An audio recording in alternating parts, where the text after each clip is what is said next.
Good day, ladies and gentlemen. Welcome back to another episode of Polonia Warszawa, Building a Nation, Looking Forward. Still on to the players here. We've got a buttload of them coming up today. We're going to start on Yoda. The remaining, look at this, 164 caps. That is the most any of our former players have had so far by a comfortable margin. He was one of those weird ones where he didn't really quite fit in with us, and I figured, you know what, for £7 million, we probably can't really go wrong there. I wonder if we made any kind of money on the deal. It would appear not, though. We went on loan to Lazio. Oh no, yeah, we would have made a decent amount of money as he joined Hoffenheim for 32 million. We had a huge clause. We'd have got 16 million quid out of that. So that is not bad at all. But eventually, he found himself at Hanover. Wow, Hanover paid nearly 50 million quid for a player. That's impressive. He didn't score a lot of goals for them at all. They must have been playing him much deeper. In fact, it says midfielder left. Generally speaking, he played further up for us when he did play anyway. But unfortunately, again, no staff appearances on this one as well. Super Cup won the Champions League, though, with Red Bull Leipzig. So there is that. Won the Serie A as well. Won Serie A with Lazio while he was on loan there. And also won the TIM Cup. I don't know if that's the Italian Cup or that's the Coppa d'Italia, isn't it? That would be like the Italian League Cup, I guess. Went back to Romania for a bit and then actually came back out of Romania to go to Maritimo. But 164 caps is an absurd amount of caps. And next up is Mariano Gustas. This lad was, 143 appearances for Argentina. I mean, I think we made the right choice in signing this guy. He was an assistant manager in there, which is a shame. You can see here, but we'll see if he maybe was a manager too. That is surprising, I've got to say. Like, we made the right choice in signing him. Again, it was quite towards the end of the save, so we don't really know how well he would have done, although it would appear that he would have done bloody well. In fact, it looks like he moved to them for free, which is an absolute travesty, considering he then wanted to play for Barcelona and then to Vasco da Gama over in Brazil. Okay, sure. Landmarks. Won an awful lot of stuff with RB Leipzig. Nothing as a coach. In fact, I just want to see how his staff history goes. Yeah, so he was only ever an assistant manager at Gimnasia La Plata, then Atletico Tucumán, and then Estudiantes was the assistant manager. He was a caretaker manager for a bit, but I don't know if he ever would have managed a match. But 140 caps for Argentina.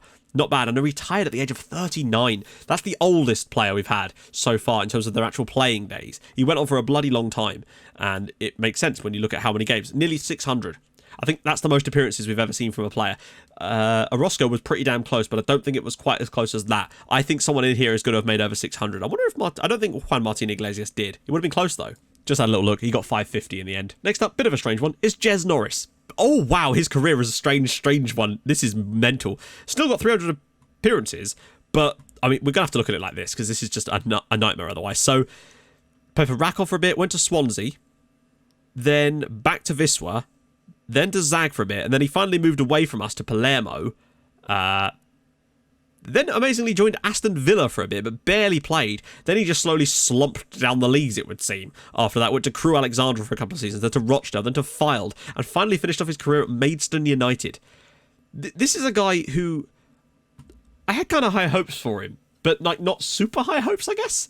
Still an all-right career, I suppose. Not a great one, though, I guess. Retired at the age of 36. Next is Paul Edelberg. He was a fitness coach in the end. Only got 10 caps for Germany in the end of his career. He was a very strange one. I brought him in thinking he was going to be bloody fantastic for us, and he was the ideal man, but he just, for whatever reason, did not sync with the way we played football. We paid a lot of money for him too, if I recall correctly. Yeah, it doesn't actually say how much we spent. We spent a lot of money. I think we still managed to move him on to Manchester City for a decent amount of money. But it appears that he kind of struggled to really find his form at Man City either. Did all right for Liverpool and did even better, you could argue, for Ajax. Like, he's actually more than a fitness coach. He's had a pretty respectable career, in all honesty. At Mainz, he was under-19s fitness coach. Then went to Dortmund to be the fitness coach. Was then at Fortuna Düsseldorf. He moved off fairly quickly. Went to Heidenheim. Then over into the Netherlands to be Venlo's. But then he was head of sports science. So he's clearly got talent. Went to Hamburg and then back to Wolfsburg. Well, not back to Wolfsburg. To Wolfsburg. So he clearly worked his way up and out and then back again. But again, no management roles, which is a disappointing time for us. But I guess we don't really care that much about Paul Edelbrock anyway. But next up, it's Yamrog. Oh, I had such high hopes. He never quite got a cap for Poland. He did get in the national team once, but he never actually got a cap. He was in the squad, which is a shame. No management roles. Even bigger shame, to be perfectly honest. Such a weird career for him. Like, when Rakov forced that move, and I instinctively took it back the following year, he played for GKS. He's never actually left Poland. That surprises me, to be honest. All of his career was spent in Poland. And he did win, amazingly, that lower league cup with Wisła when he would have been about 30-something. So a very strange career. Didn't quite work out the way we would have liked it to, but he was probably the biggest signing we ever made in the squad. And he's 86 years old at the moment, so old Yamrog dawdling around. Hopefully he's still alive. I'm 107, by the way, in case you were wondering. Still going, you know, as you do. So moving on from old Yamrog, it's a shame there's not much to say there, but that's just how it is. Mateusz Konefal. Another one. 34 years old. No caps for Poland in the end. I didn't expect him to. He was one of the sort of early players, although he did play for Motor for a bit. Most of his career, in terms of his appearances, were very early days. Sort of. Actually, no, to be fair, he did a right at Corona when they were under Paul Pogba, in fact, I believe. And then he played 100 times for Wisła as well. Went to Zag for a little while, but then he kind of just petered out the rest of his career, which is a shame. But we can't be too surprised by that one, in all honesty, can we? What else we got? Alan Olivier. Oh, yet again, no management career. God damn it, Alan. 51 caps for Switzerland, though, so a little bit more like it. Played for Zag for a bit. That was during that period where they were really, really good. Oh my God, he still looks so young, bless him. Played for us for 75 games, but eventually the time came and he moved to Palace for £12 million. And he played 200 games for Palace. Like, that is an impressive amount of games that he got in the Premier League. Let's just see how he did maybe for his landmarks. All of his landmarks came with us. He won nothing at Crystal Palace, but what I would say, that's a pretty standard Premier League career. Finishing off at Bristol City, like, he would have made a decent amount of money, had a solid career, 50 caps for Switzerland. Like, he never won anything major with them, but he did win the Champions League with us. He just couldn't quite hit the heights after he left us, it would seem, which is a bit of a shame for the guy. Hopefully, Ibrahima Pereira did so. Oh my God, 176 caps for Portugal. We have a new record, and he got 102 goals. Wow, what a career he had, and he left in the summer. Well, I don't care about you anymore, Ibrahima. He was always angling for one. It's just disappointing that he went straight away. Literally, it would seem. Was it the year after? I don't know. Was it 34 or 36 I left? It might have been 35, actually. So he might have stayed for one more year. I don't know. Point is, disappointing. Although he did do amazing things with Portugal, so I can't really fault him too much. And 344 games for Man United. 500 appearances overall. It's pretty impressive for a striker, to be honest. Like, did he ever hit the heights that he did with us? He got 20 league goals in the Premier League for Man United, so not bad. Not amazing, though. Still, pretty damn impressive. And he won a shitload of stuff with both us and Manchester United. But actually, he came third place there. Didn't win any Premier Leagues with them. Didn't actually win any... Did he win anything with them? He got a lot of runners up here. No, he didn't actually win a single trophy with Manchester United over an enormous period of games that he was there. I mean, we're talking like 11 years he was at Man United and won nothing. That being said, he did win the Golden Boot at the Olympics. He won the Golden Boot of the World Cup. He won a European Championship, a Confederations Cup, a French Youth International as well. And he was also Europa League runner-up with Porto as well. But 176 caps and 100 goals, that's never going to be beaten by anyone on this save. It's fair to say. So, nice career for him. Let's check out Ajid Militic. It's always the weird ones, isn't it? Manager, Ajid Militic. 37 years old as a player, he retired, but he had 100 caps for Serbia, or 110 caps for Serbia in the end, and he retired as a manager at the age of 63. I wonder if this guy's actually had a decent career. We'll have to have a look. So, yeah, we loaned him to West Ham, to Celta Vigo, to Wolves. Eventually we sold him, I think, to Napoli, or it might have been on a free transfer, to be honest, but he played for them for a while. Went to Lazio for a bit, Dijon, Trabzonspor, Adana Demirspor. Never heard of them, it would be fair to say. Manager of Katowice. I wonder. Oh, that was a caretaker manager role. Okay, let's see. Let's see where he ended up at that point. So, staff history. He was under-20s manager at Palermo, went to under-19s manager at Volendam. He was a coach at Athletic Club. He never quite got it. He retired as staff in the end. He was a caretaker manager at Katowice briefly, but he never quite got the managerial roles he would have liked. That's a shame. He got a few runners-up medals, and he did win the Europa League, amazingly, with Sevilla. So that's pretty impressive. Next up, though, it's Mateusz Zwigawa. I am so excited about this one. Oh... No, Matty's... Oh, wow, this is a career he's had. Bloody hell. He's a bit of a journeyman. 38 caps for Poland in the end, 21 goals. That's a goal every other game he got for Poland. And that's impressive, because he just never really was that amazing. But... fair play to the guy. I can't really argue with that. Never quite... I would have loved it if Matty Zvigs became a manager, but it just was not to be. Yeah, 150 games for us and 84 goals. Also, that one season he spent at Lechia, not bad at all, to be honest. I've got to say, 20 goals in 32 appearances for Lechia Gdansk in the top flight. Then I think he moved there on more loan deals after that. Still played a decent amount of games for them, to be honest, and scored 33 times for him. Not bad. Eventually, though, let's just see. Club World Cup, blah, blah, blah. He joined... Must have gone on loan to Ream for a season as well. I think that was all again under me, yeah, because he was playing in the B team. So then he joined Jeonbuk Hyundai Motors for £1.8 million and went on to play for them for 4 years over in South Korea. That's one of the weirdest career moves I've seen for a while, if you pardon the pun. He then went to Montreal Impact for £500,000, 44 league games for them, 4 goals. By the way, 63 goals in 132 games for Jeonbuk Hyundai is actually a really good goal return, I've got to say. Not so great when he went to Montreal, but I guess he just really liked Korea, because he went back to Korea to finish off his career playing in Korea for Suwon Blue Wings. Wasn't quite as effective there in the final part of his career, but I'm going to stop saying it. I can't help myself. Nearly 500 appearances from him in total, though. It's pretty impressive. Won a godload amount of stuff with us. He was top scorer for Lechia, and he also won the Canadian Championship, the Amway Pyramid Scheme Canadian Championship winners for 2 years with the Montreal Impact. So that's pretty damn cool. A very strange end of his career, spent mostly in Korea. I can't stop myself. It's like a virus. It's spreading. Right. Shame about his managerial achievements, shall we say, after that. Let's have a look at Abraham Opoku, shall we? I think we should. Opoku was the young left back who managed to get a cap for France in there. And oh my God, he's played for a lot of clubs. He's played for Manchester United for £18 million. He joined for them.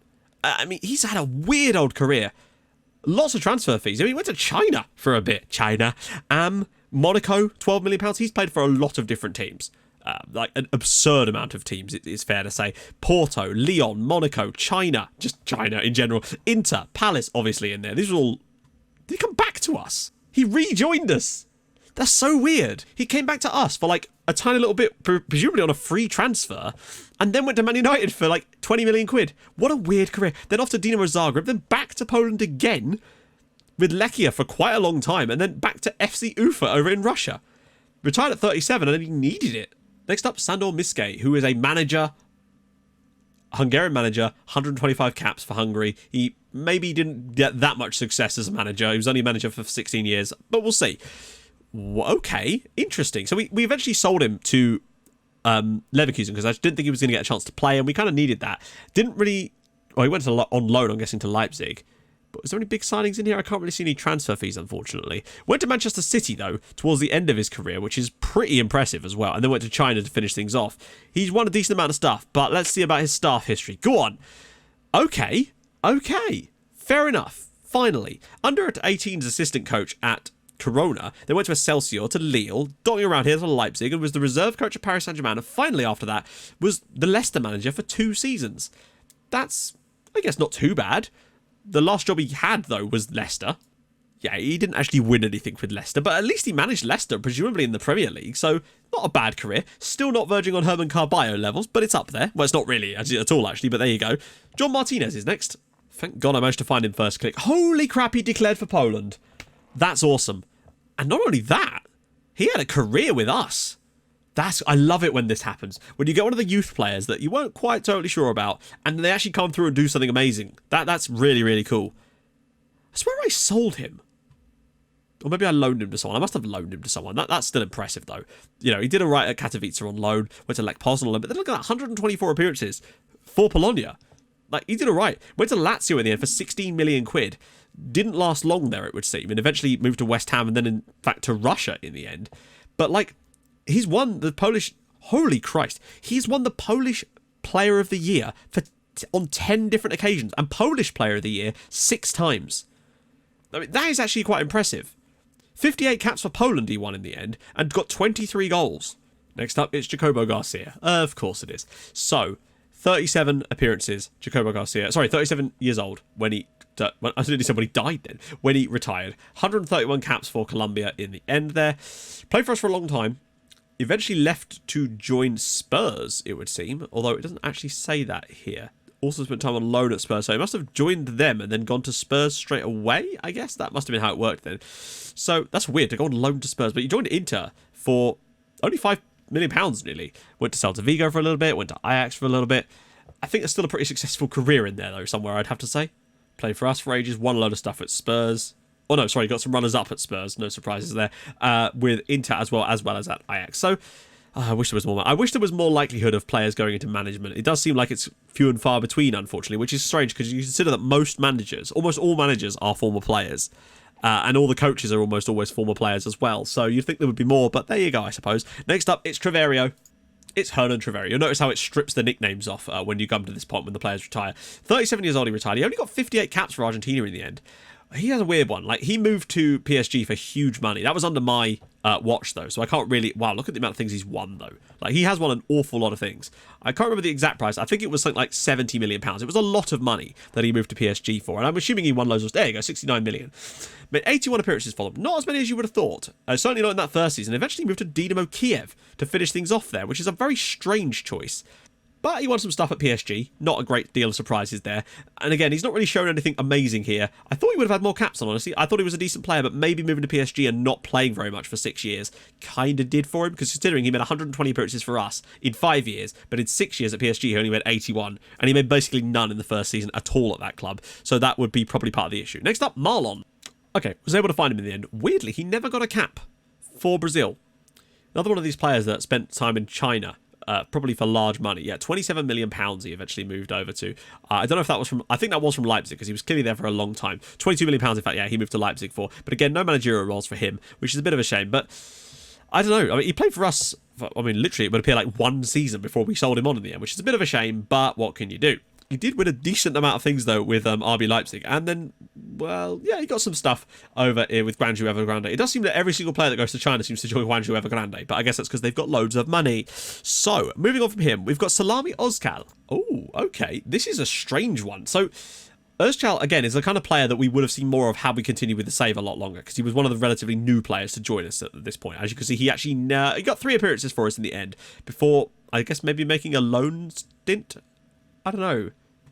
Yeah, also spent time at loan. Eventually, I'm guessing, left on a free transfer to go to Porto for a bit. Never really found his feet until, bam, went to Arsenal. That's a huge deal. Went to Arsenal and made 300 appearances for Arsenal over 13 years. But then he wasn't done yet. He still played on for another 7 years after that, playing for Inter, Espanyol, Fenerbahce, and then still he became head of youth development. So 114 caps for Turkey. This lad had a career at 39. I want to see one of our players get to 40, though. That's the main task for me. Staff history. Started off randomly at Bournemouth. Did 1 year there, then went to Newcastle for 9 years, and then finally has been at Manchester City as a head of youth development for nearly 20 seasons. By gum, it's Wojciech Pijarczyk. What a shame. Again, no management career. Such a shame for that. 130 games for us he made. Went to Zag for a little bit. Then we went to Motor and actually was there for 7 years and might well have been partly responsible for dragging them up the league, but he did only score 24 goals in that period. Eventually joined Rozvoj. Little did he know what was to come from them. So, I mean, he's been okay, really. That's the best we could say about him. Won a decent amount of stuff with us. One promotion to the top flight with Motor as well. He had an okay career. Retired at the age of 34. He was never going to be an amazing player, but he was a hell of a legend in the early parts of the save, which is all we can really say about him. But I did love old Wojciech. He was the Zviggy before Zviggy was Zviggy. It's Karol. 139 caps for Poland. He scored over 50 times for Poland. What an absolute legend. This guy had a career. I mean, this guy had a career. 36 years old, he retired. Again, no management career. Bit of a shame. 150 appearances for Polonia, but nearly... 250 appearances for Chelsea. But look at that. It took him an extra 100 games for Chelsea to score the same number of league goals as he did for us. How much was the transfer fee, though? I hope we can find it. £42 million he cost Chelsea to buy him off of us. He's got to be one of Poland's greatest ever footballers. I'm dreading the thought that Blaise Lisicki got absolutely decimated by the Polish national team, because there's no... I bet you he gets maybe 40 caps for Poland in the end, but Strakowski was just absolutely insane. Like, what a player this guy is. Also earned recognition for the footballing communities for achievements. Polish Most Improved Player and Polish Player of the Year as well in there too. Doesn't surprise me in any way. Real shame that he never went on to be a manager, but that's just what happened.